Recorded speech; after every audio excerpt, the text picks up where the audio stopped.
Hello. Oh, hi, Hi, Minna. Sophie. Hi, Yes, how are you?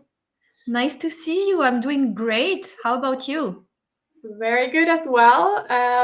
It's going to be a great discussion today. Oh, yeah, we're so excited. So, yeah, money conversation, right? We continue the series in 2025. We have decided and we've been actually plebiscited, right, by the community so that we just come to talk about different topics over time. Exactly. And welcome everyone who is online and watching Yeah, this welcome. on LinkedIn, probably most of you, or on Facebook. Welcome. So, what is our topic today? Valentine's Day is around the corner, right? Well, it seems so, right? I mean, in a few days, and yeah, I think we have decided on a topic that's related to that. Exactly, yes, indeed. So it's that time of the year with all the hearts around us. So we thought we would have this special conversation around financial negotiation in relationships, merging hearts and wallets successfully. What a topic, right? To impress your Valentine this year. Yes, indeed, and we have chosen for the audience and for us to write three important topics, themes that we feel are often coming up in relationships when it comes to money. And we're also going to discuss from the point of view of how financial flourishing is a cornerstone of building a healthy relationship. Very good. Yes, indeed, it's a very relevant topic for many couples. And of course, money is one of the most sensitive and, in a way, also more one of the most powerful topics in relationships. It can either really strengthen the bond, bring the couple together, make it stronger, or it could also drive a wedge between the partners. Yeah, So it's and this specific topic, it was a request from the Flourish Financially community when we had a first discussion about relationship and love and money, and yes. we saw that these themes that we're going to talk about today with financial negotiations, with how to share the burden, and financial infidelity was something also that we thought could be an interesting one. Exactly. And before we kind of dive into it, we wanted to do a quick icebreaker for the people that are online joining this session. And if you're for the first time joining, just so you know, we are here in the studio. You can use the comments box to write down your thoughts, and we will see those comments coming in, and then we can post them kind of into the screen, so you can use that. It's really nice to make this interactive. So yeah, And I've created the banner just now, right? Because I noticed that uh, this one was not visible, and I think for those who are yeah, catching up perfect. later, it's good that they see it. So, Yes, very yeah. good. What did you want to do? So yes, exactly. So the icebreaker question, for those who are there online, what is the one financial value or habit that you admire in your partner? Or if you're not in a relationship, then what financial value would matter to you the most in an ideal partner?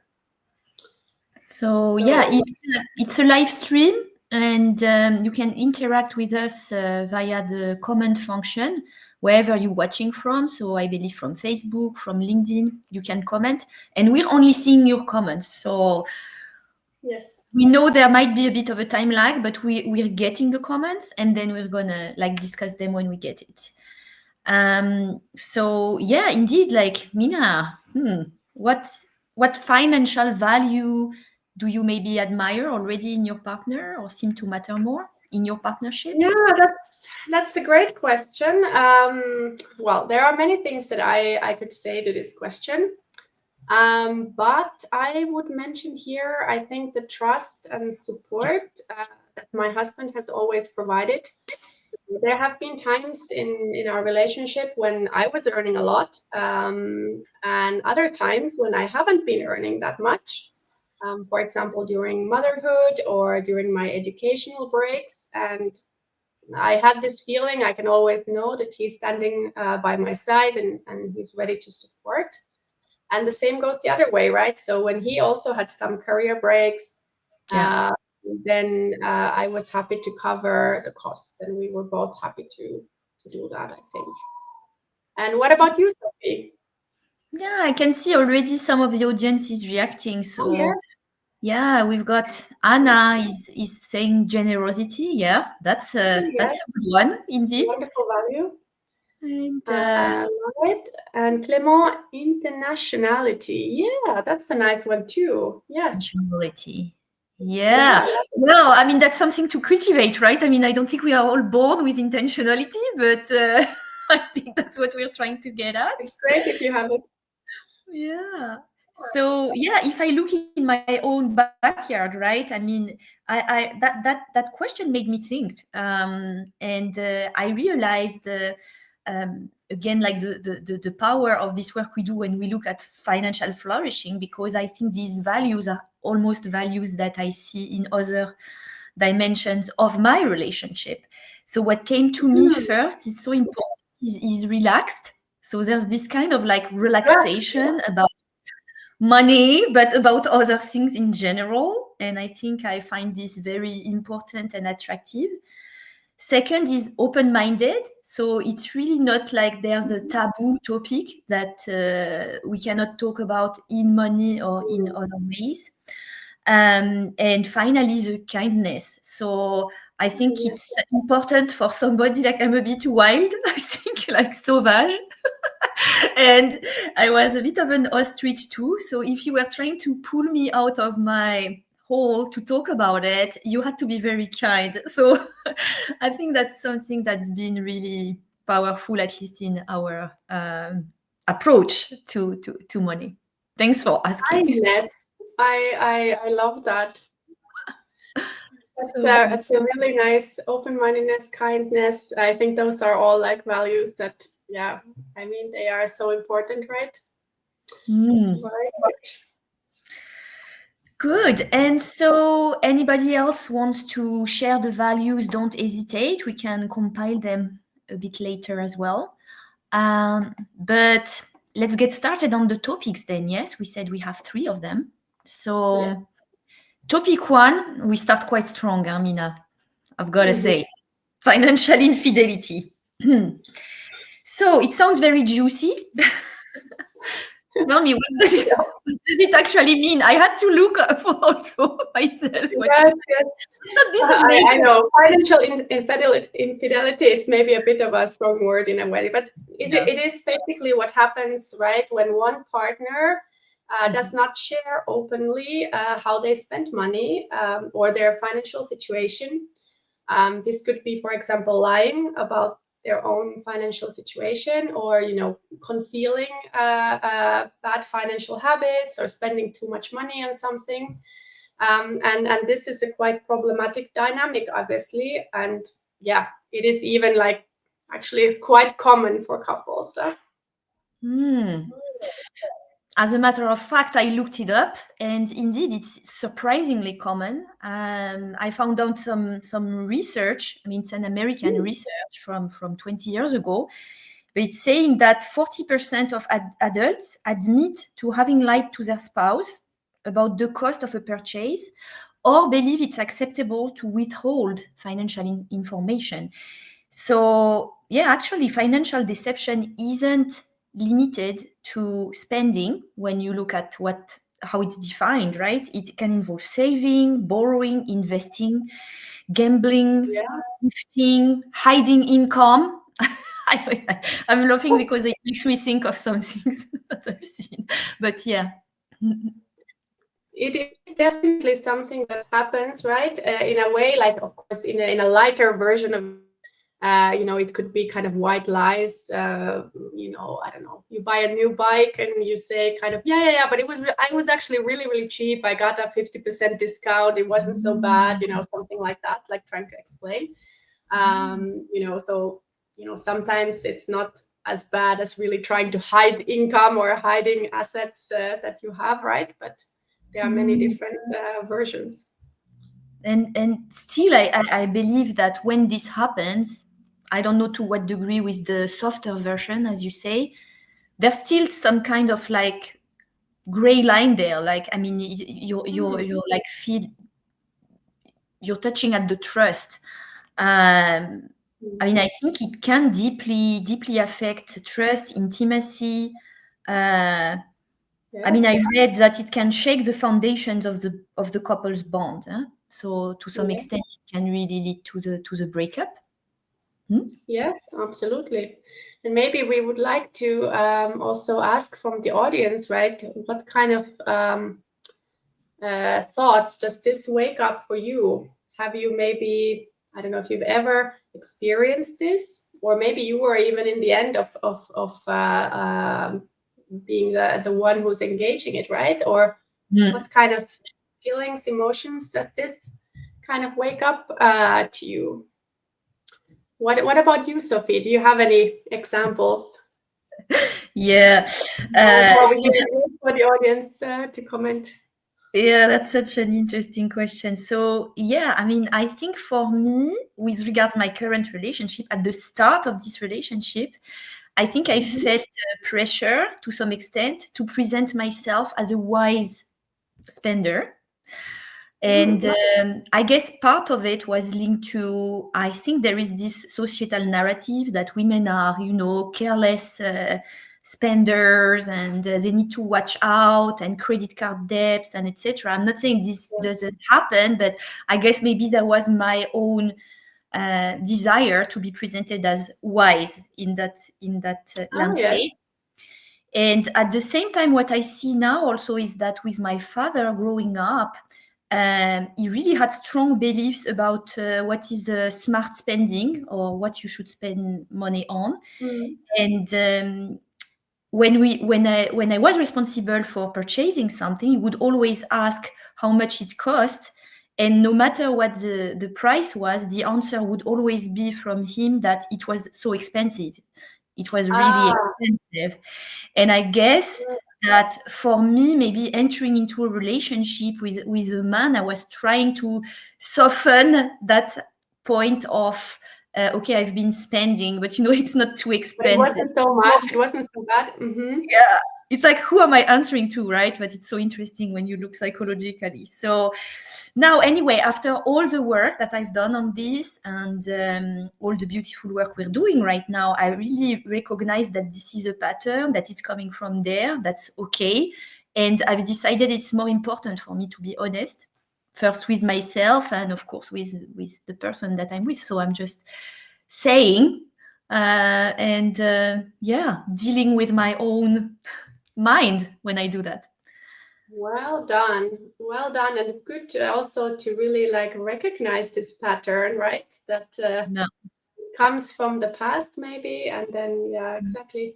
Myself, I'm trying to think. I don't think I've really experienced it personally, and I also feel like I've always been quite in control of my own money, and I was earning my own money, and so on. I was responsible only to myself, so I don't think I felt this really. But from other discussions with women, right, I've definitely heard a lot of this. There can be cases, even in divorces, right, where people are kind of trying to avoid payments to the spouse, right, or things happening like that. Sometimes even with serious cases. So it can be a big thing, right? And what do you think, actually, Sophie? Why does this kind of financial infidelity happen? Yeah, I mean, I guess there can be many reasons. And for example, there could be involved the feeling of shame, which is quite common with money. So the shame to, I mean, we talked about it in another money conversation about emotions. So it can be the shame to have, but here it can be the shame to spend, or it can be the shame to have certain earning power from the income, and so trying to not reveal.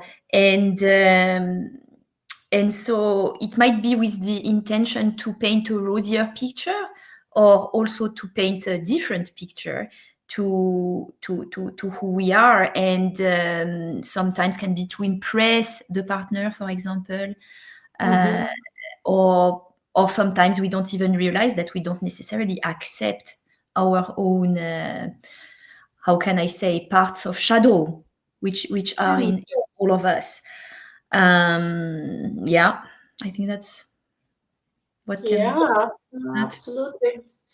Yeah, this can be, I think it can happen easily in a way in an everyday life. I mean, sometimes it can be really silly reasons, like just not wanting to tell about some financial mistake that happened. Like that can also be the case, right? But what would you say, what can you do about it if you discover this, right, from your partner? Like, what do you do? Yes, because actually, as we said earlier, this kind of action, so the infidelity, it can deeply impact the trust and the intimacy. So, how can we rebuild this? I mean, I think as it often happens when we talk about coaching and in Flourish Financially, one way is to look at the money scripts. So we've talked about that, these unconscious beliefs that we have. And the thing is that when you take a relationship with two partners, you have two bags of stories. So each of them has their own money scripts. And scripts, they will shape the expectations of either party in the relationship. So it's important to do this work to identify the money scripts of each person. So doesn't necessarily need to be done together, but for sure, I'd say, I mean, for something to change, if you want to like resolve that, is about also understanding where you're coming from yourself and where the other person is coming from. So a big word on that is, of course, empathy. But the idea is that you're not going to be able to really control what the other person does, but what you can do is sit down and try to understand where they're coming from. So actually, to be able to do that, you need openness, you need curiosity about yourself and about the other. And finally, because it's two people with their stories and perhaps their uncoverings that can come from that, is about having conversations. And when you're having the conversation, I mean, as we know, for those of us who have done the work, it's not always comfortable what you discover in the money script or what you get about it. But to be able to say it and to have this, indeed, this bilateral exchange, because it's going to be, I share some of mine and you share some of yours, and then to reconcile over, okay, that's what's been happening, is really the small bricks that are laying the foundation to rebuild something. Because you need to accept maybe what had been built before was not on the same foundation that you want to go moving forward. So, yeah, I mean, it sounds like it might be a lot of work, but in reality, it's something that you build day by day. So you don't need to necessarily doing this for like 6 months straight.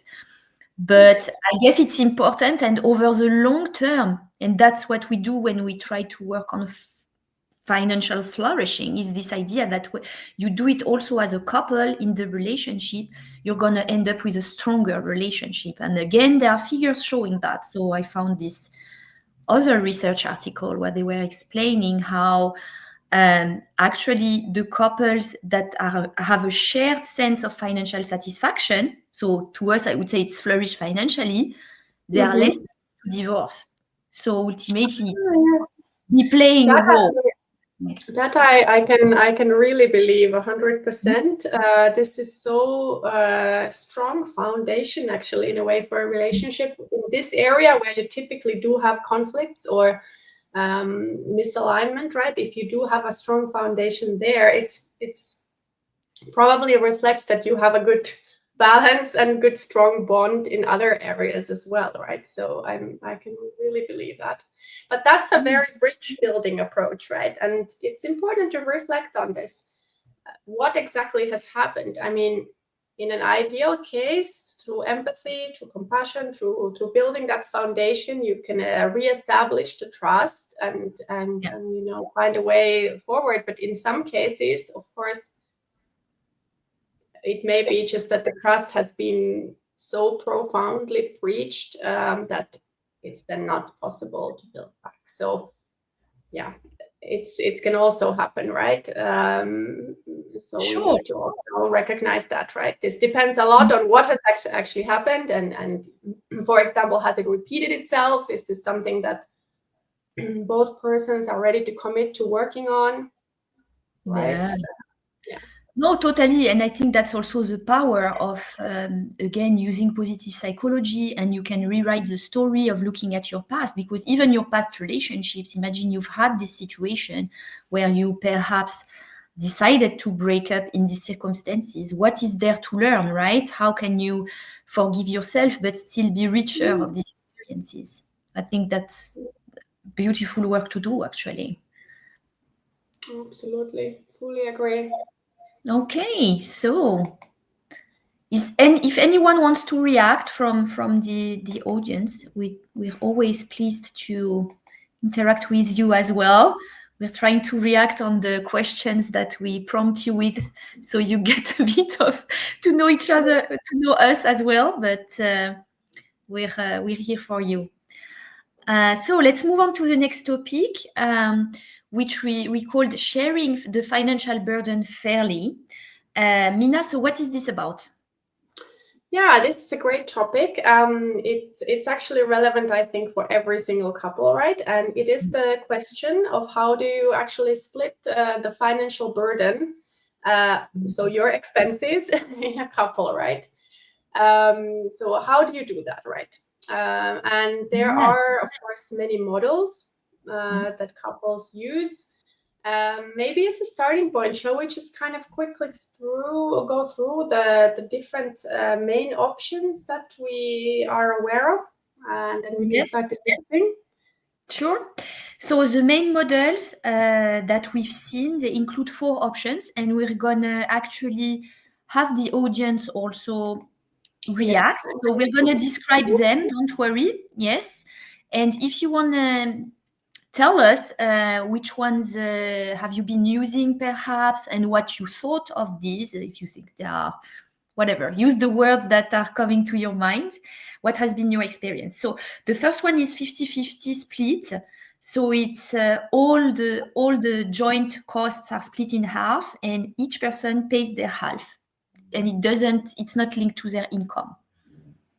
Simply half, kind of in that sense, just whatever comes, we split it. I mean, you need to like I guess allocate what you think is still your costs, like personal costs might be out of it. The joint ones. That's another discussion, right? I mean, if I go to get my hair done, like, am I paying for it, or should it come from the group? I don't know. Interesting question. But that's the principle, right? 50-50 split, not linked to income.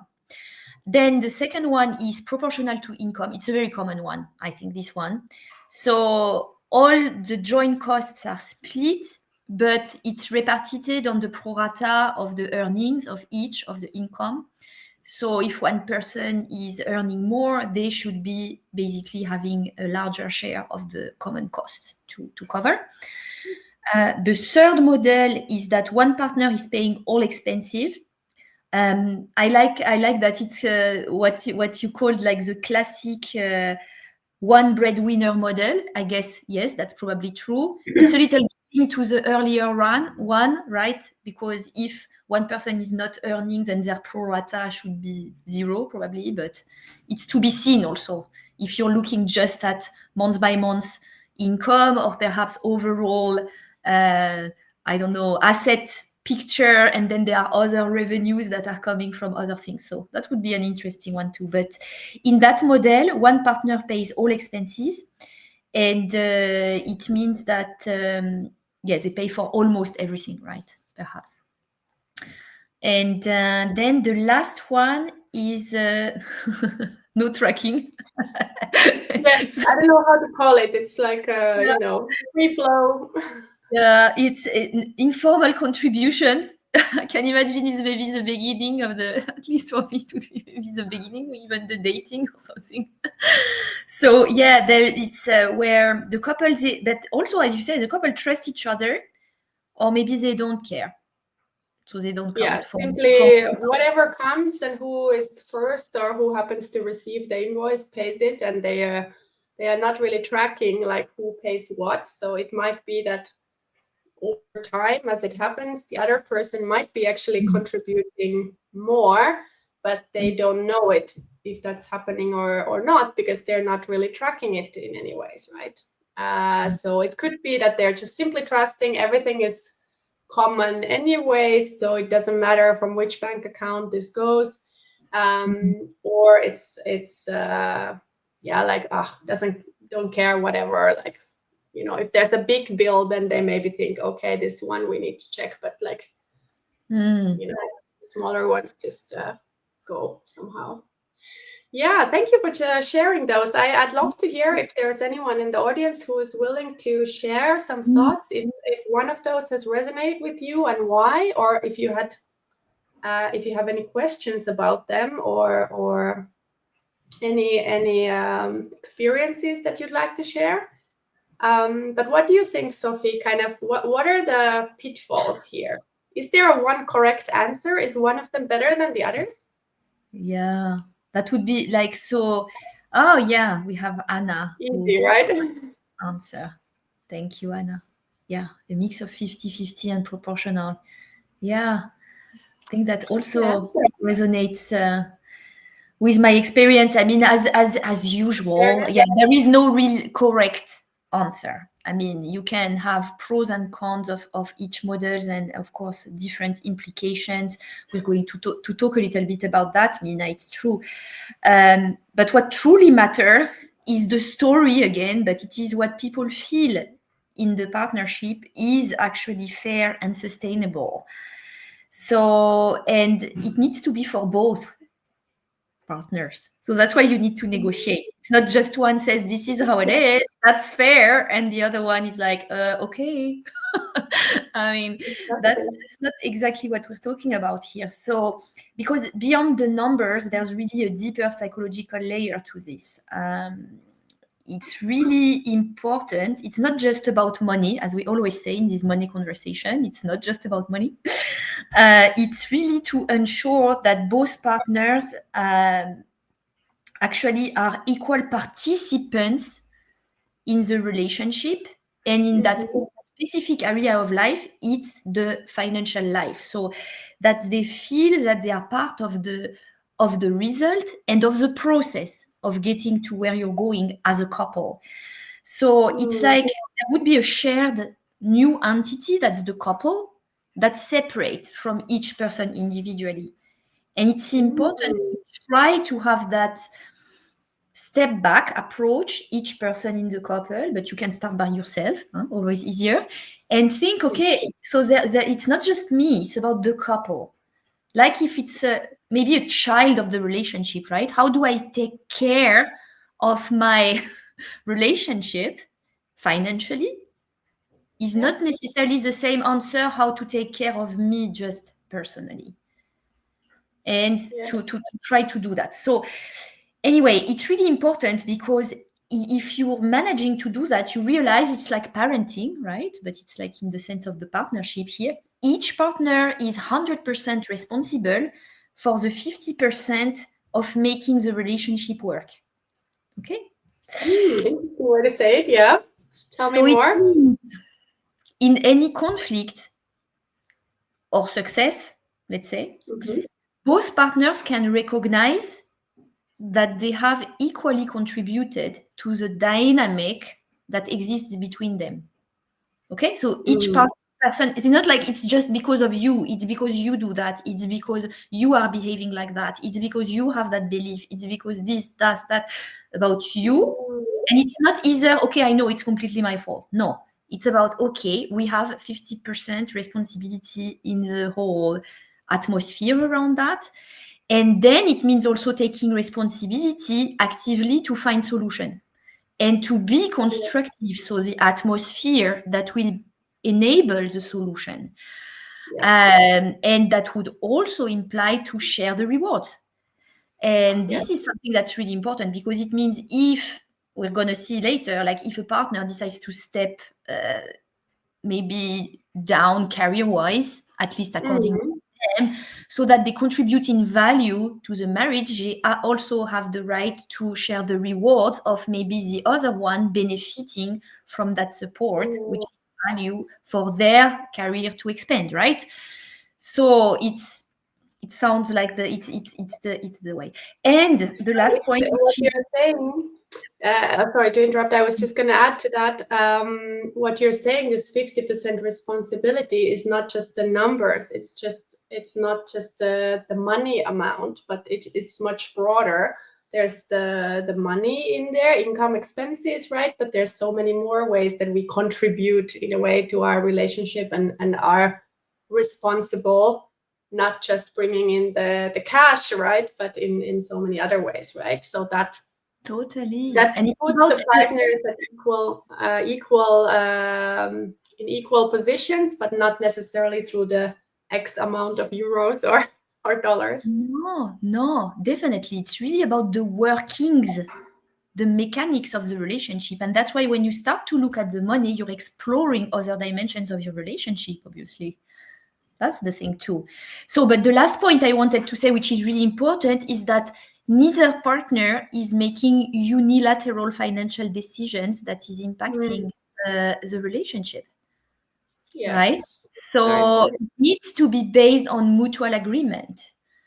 Yeah. And I mean, okay, these are of course like principles. I mean, you can always think about them and see how to apply them concretely, but I think this was what I wanted to share here on this idea of the couple versus individuals in there, and not just money, as you say. I love that. I think it's, absolutely, that all those principles make sense, but I think a lot of couples are looking for kind of like, okay, is there like one model that would work?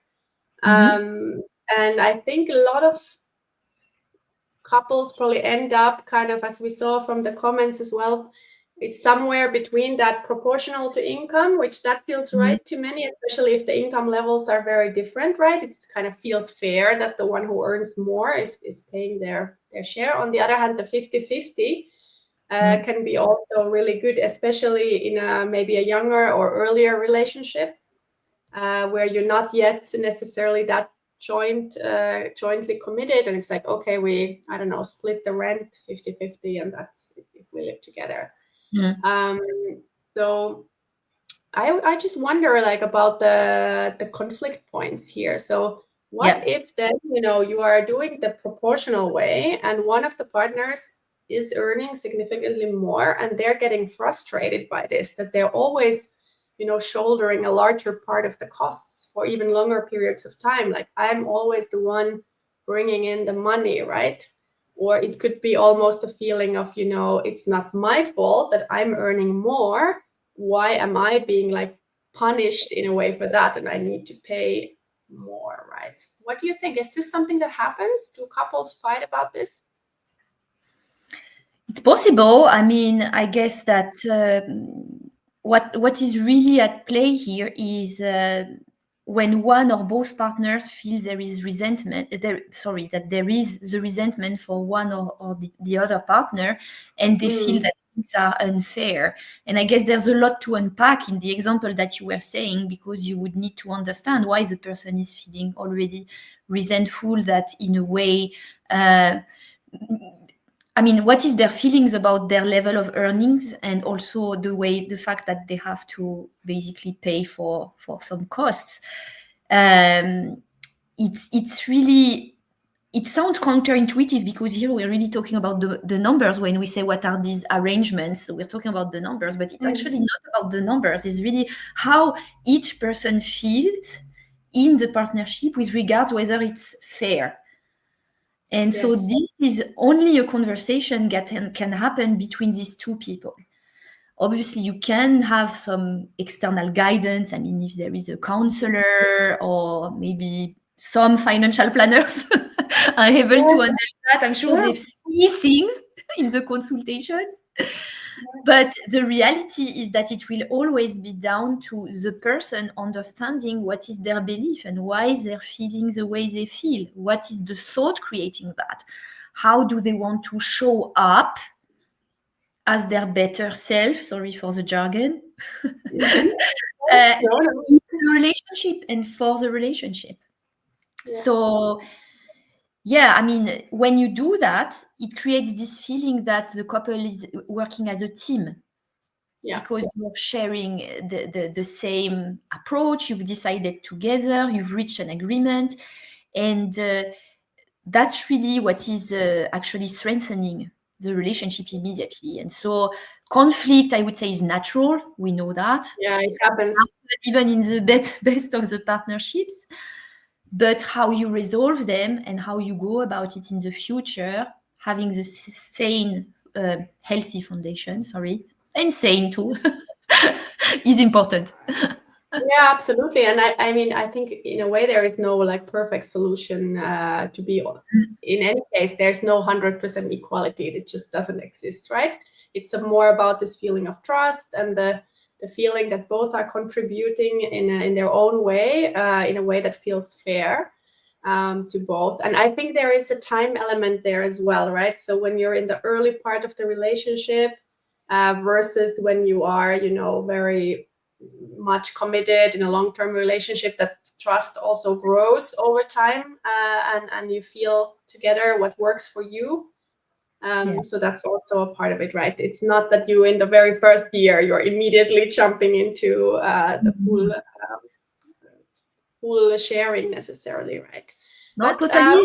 You said equity, and also I wanted to say independence. So you don't want creating a kind of an agreement that makes one feel super dependent on the other. So it's also some topic to address, I think. Absolutely, yes. Yeah. How was it for you?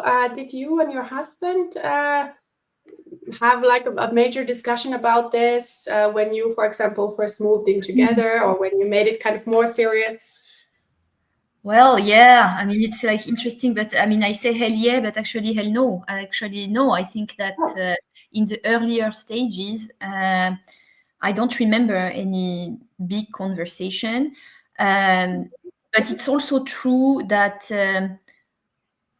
I think we were transparent in our earnings. So we were sharing the numbers, like how much are you earning? And we were quite similar. We were at the same level.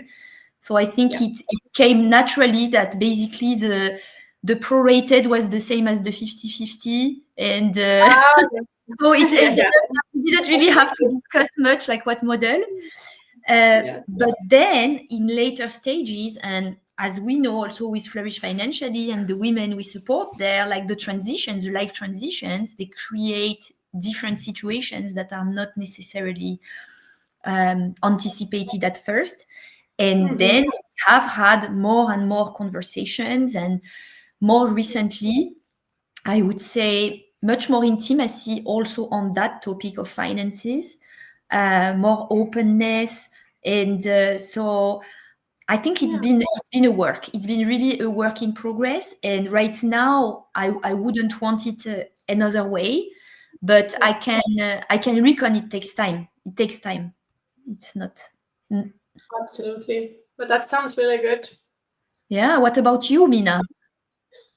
Well, I mean, me and my husband also have been together for a very long time and kind of went through in some ways like multiple models, depending on how our situation was. But there was a long time, I think, when we were in the last model, the no tracking one.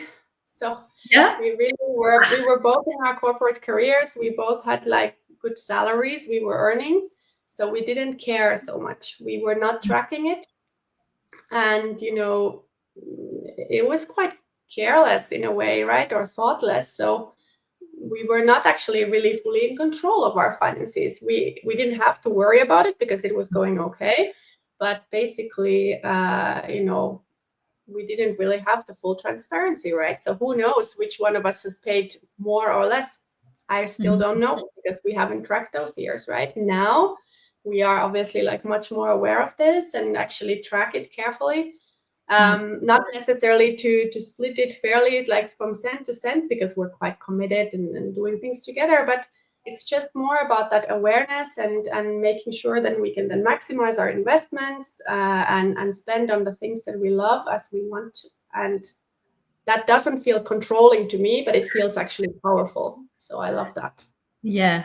No, and I think you're right, exactly. Is the mistake many people think, and that's why they react I don't know what would be the correct word, but not necessarily very well to the idea of budgeting, for example. But I get the same in other type of coaching on like planning. So, like time planning, budgeting. People often have these adverse reactions that it's gonna like really constrain them, and it's about like feeling almost a prisoner, of your own device. When ultimately the result, as you're describing, for you at least, there's a way to make it the opposite, right? It's about more freedom, and as you say, more power, feeling more empowered. So I like this very much. Okay. Anybody else wants to share? Maybe you want to change your.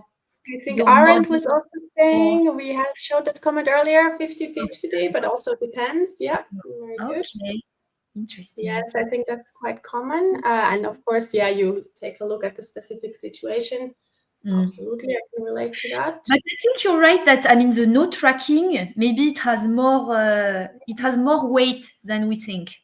Because quite a lot of people, and we've met some of those, and I mean, I think I was definitely like this too, and to some extent maybe I'm to some degree, to kind of like be like, well, if the earning is enough, then there's no need to be looking at the detail, right? It's quite of like it's a luxury situation, right? It's a good situation to be in, but it can also be in a way it's like pushing it away, right? Not looking into it. So if it results in resentment or issues later on, of course, then that's it could. And even with yourself, right, when you realize what it means. So okay, right? I think we wanted to move on the next topic of financial negotiations. I mean, we've already touched a bit on that, right? Conversation, negotiations. But here we were wanting to look more at this idea of when one of the person makes a sacrifice in a way, or decides to do something that's going to have the consequences that are financially not necessarily in their favor individually. For example, parenthood has an impact on earnings. If one partner decides to go below their earning potential for a certain moment to manage the family. So that's one that can happen. And another one, and we've seen that because we work with many expatriate people, and you've been one, I've been an expatriate. So it can be that at a certain stage as well, we relocate to support the career of one of the partner, and then it means that one may feel like they're making a sacrifice, and they maybe quit their job, or they just also move to a new country where maybe they cannot find a job, for example. So that's one. Exactly. It's a very complex topic. I think we could do a whole workshop on this one, but I think it's important to raise this topic because it really deserves more open discussion and more examples, best practices, like what can couples actually do about it, because there's not enough discussion about it. It's also a topic, it's very relevant for many couples, but gets ignored in many cases. I mean, if I can just start with my personal case, for example, I have been the one who followed my husband, who is Swiss, and I moved here from my native country, Finland. I moved to Switzerland. In my case, this move actually happened to be a good move because I managed to build a career here, and I managed to, build my finances here. So that was not a problem. But I've also been the one in our relationship who has taken time off from work in order to take care of our children. In my home country, the maternity leave can be easily quite long. Here in Switzerland, not the case. So I also had to take unpaid leave to be at home with the children. And then I also reduced my workload to 80%. Many women, of course, do much less as well. And at the same time, through all of this, my partner was always working at 100%. And I could see like his earnings level increase and his pension savings are growing and growing, going up, and mine are stagnating, right? It didn't even occur to us that we should somehow compensate me for these lost earnings.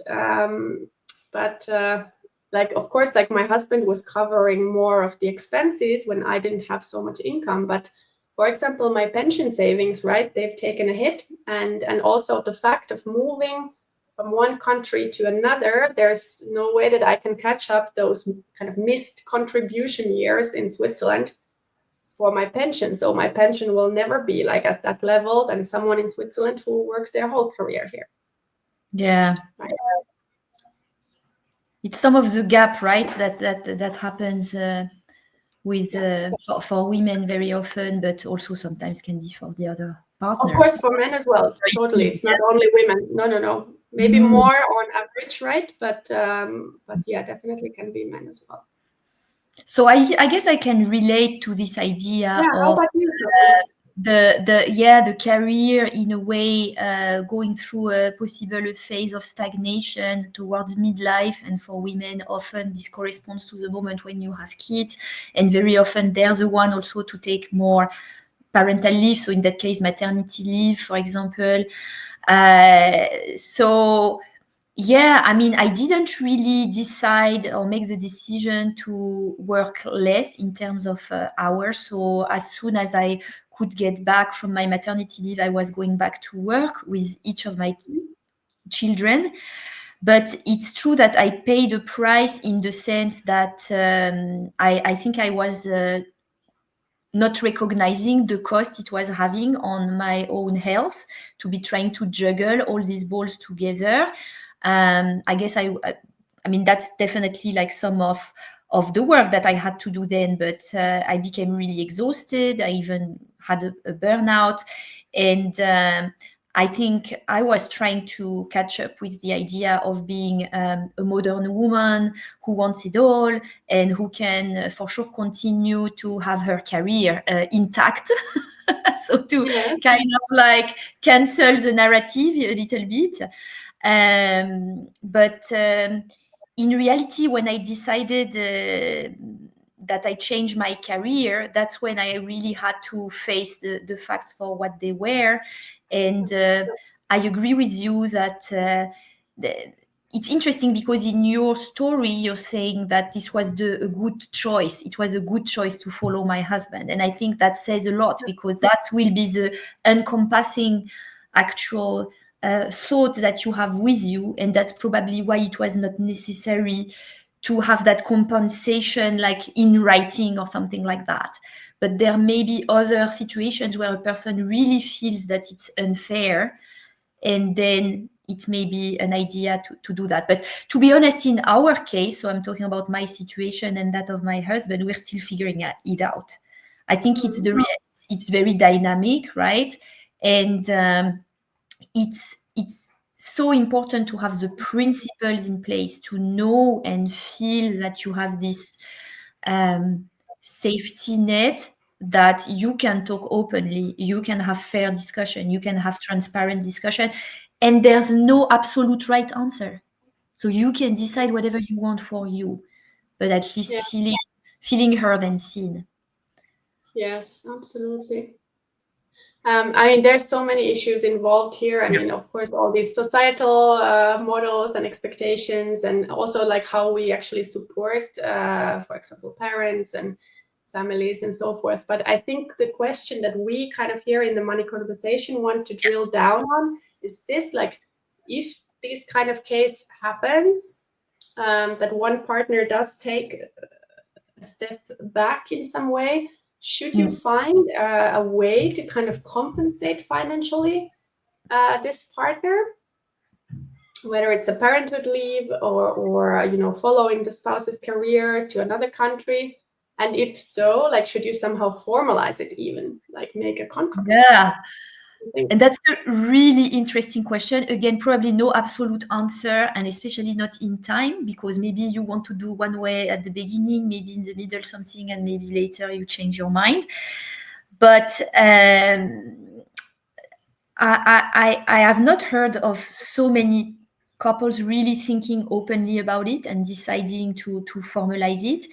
And I also know, and I thought this way myself, like, why would it be even necessary to formalize it? I mean, if you're married, there's already this contract from the marriage. I mean, or if some people have a prenup, then there's the prenup.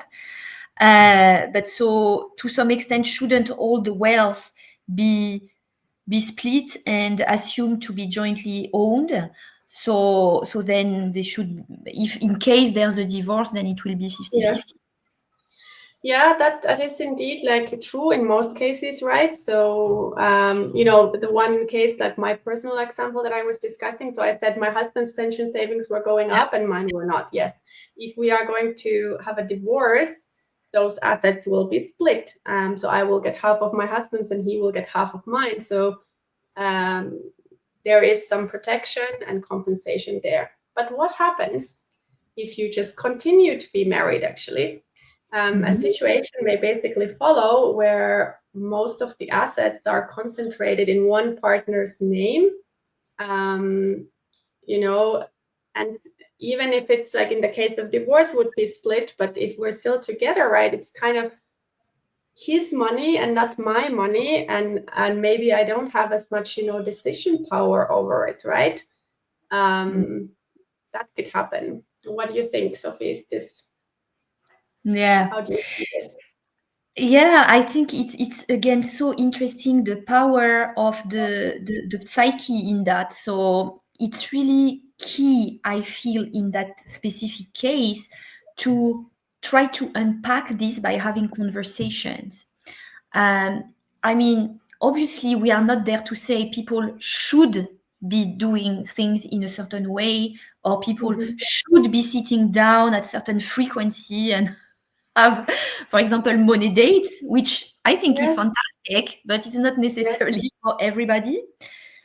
But if there is a start of build-up of resentment or such feelings, I think it's part of this responsibility to try to create the atmosphere to be solving the problem. So it means even if we feel we are the person that is being kind of not fairly treated, then it's still our responsibility to try to address it.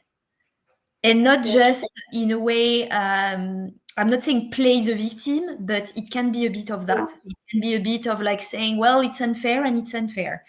And so trying to have the conversation would be for sure the first step. And so, no, it's not just in the mind, or maybe, yes, it's actually really much in the mind, and that's perhaps what really matters. So both, I think, are important. Absolutely. And I see there's some comments coming in from the audience. Melissa is saying, nice. Thank you, Melissa. So there is a recommendation for a book about this, couples that work. I love that. Actually, thank you, Melissa. I've been looking for a good book on this, so I will for sure be getting this one. There's also a book in French about this. I think it's Couplet d'Argent, something like that. De Titu Lecoq. Yes, that's true. Yes, that's true. I have it on my bookshelf, so I guess we're complementary, Minna. You have it already. Perfect. I need to read it. I need to practice my French anyways. Thank you, Melissa. I will check that one out as well. And Caroline is saying, my learning is that as life is full of changes, in the initial discussions, we should have made clear that it's based on current situation and context. and that in case of changes, it might be rediscussed. Yes, absolutely. Indeed. I think this is very dynamic, right? As we And go so through our life situations, you may end up work of a lifetime for humans, right? How to adapt to change. But I think indeed for the relationship as well, to be conscious that it's going to be a dynamic path, and having the right intention is really also key there.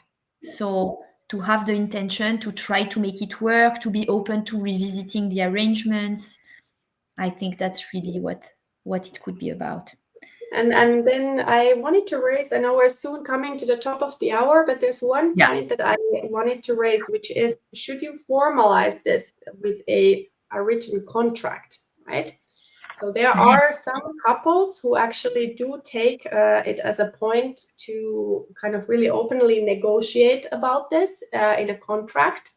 For example, if they are considering having a child together, or if the one is contemplating a mission abroad for many years, and the other one would be then taking. So you actually can formalize it, right? You can have a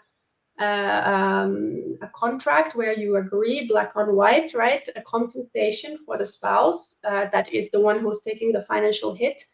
And some cases, this is financial contributions, such as like paying an outright salary, kind of, or could be, for example, contributions to the pension savings of the other person, or other forms of this. And I've also heard about some couples who actually don't only negotiate about the financial part, but also negotiate about the child raising responsibilities. So, for example, agreeing that both partners commit to taking 6 months of leave from work in the first year of the child's life. So to ensure that both really have a real time of taking care of the child and bonding and so on, right? So that's quite interesting. I think it's not common, but it's starting to happen. So interesting, right? And I think that, again, as a person who has seen many different situations and also gone through different transitions, and we know we will have phases of growth and change in life, it's interesting that you would want to specify in so much detail. At the same time, if it helps you at some stage to feel more secure that you are relaxed in that moment, that you've been taking care of, like this future situation, I think that's great. I guess as long as there's a bit of flexibility there, because I can imagine that perhaps some of these details they realize later, well, it's actually not really what I want. Maybe. And so being open to, I would say to do that is already such a strong sign of being ready to have the conversation and to be quite, going in the nuts and bolts of things is also good. And in some ways, it forces you to really have that conversation and recognize it, that yes, there are financial sacrifices that we do, and how do we think about it? What would work for us, right? Totally. And I think if you do it kind of it's possible to do a legal contract, like a marriage contract type of contract, but I think it's very hard to legally enforce it in many cases. But still, at least you have it kind of agreed. On the one hand, that's the clarity part. You have that discussion early on, very good thing. But on the other hand, it could also feel a bit transactional, right? Perhaps it depends. Yes, some people may feel like it's transactional, but I guess again, I would say like my own reflections, and that's what I learned the most also from coaching in many ways, is this idea that there is never a right or wrong answer. It's really about finding what you want for yourself. And I think, again, as a couple, deciding together what is the best for the relationship is really no one's business, to be honest. Other than your partner, right? As long as you agree and you're feeling that it's what we said, fair and everything, why not? Why not make a contract? I mean, it's in a way, if you have a fear of this in some ways, or you're feeling insecure, I think that could, in a way,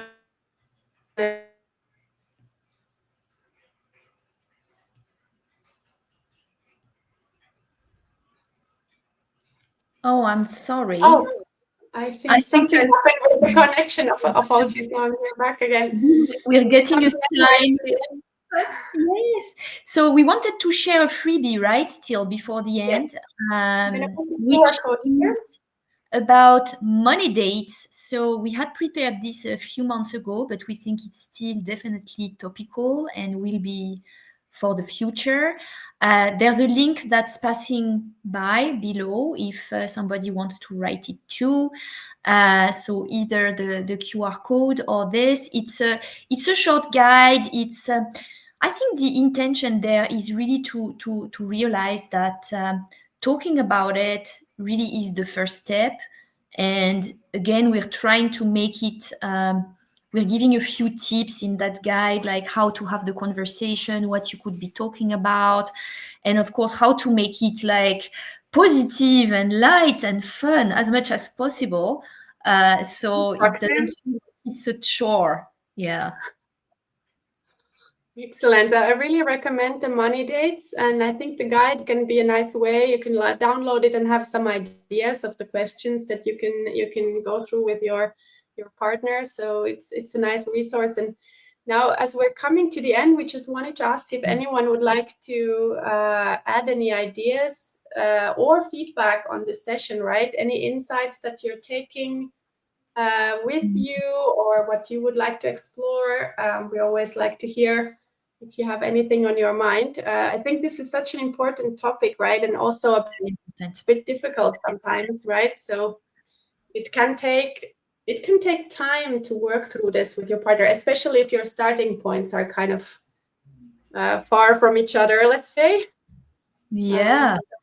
No, and I think that it's really a topic that we'll probably revisit in one form or another.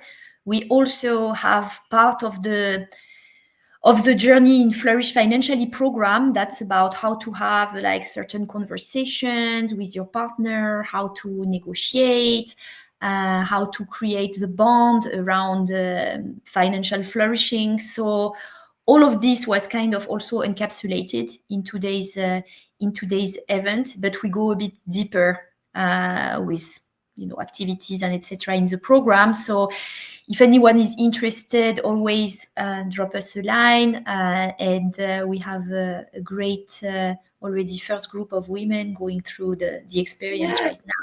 It's amazing. We have just started the program, now in January, so it's really great, really fun. Yeah, absolutely. The deep work on financial psychology that you haven't seen anywhere else. So we're quite happy about that. So good.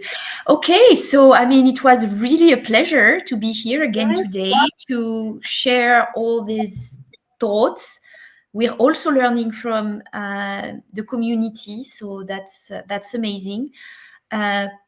Please, if anybody wants to reach out even after the event to tell us what they thought about it, having ideas of future topics, we are more than happy to accommodate. Like today, for example, we thought that was something that people wanted to hear maybe more of.